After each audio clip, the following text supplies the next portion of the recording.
Hey there, Stephen Pegg from Loves to Travel. Thanks for checking out this video. It may not be the most entertaining video, but probably the most informative video of any cruise we've taken. Yeah, laundry day on the boat.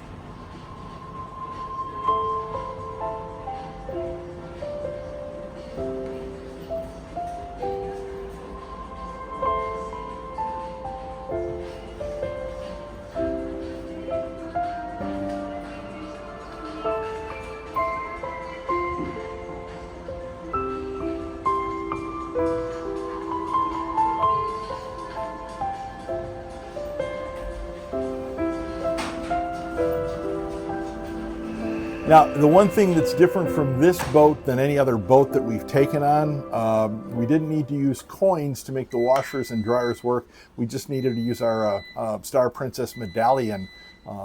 There is no coinage involved here. It's just hold your medallion up to the machine and it charges your account and you're good to go.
Have a magical day.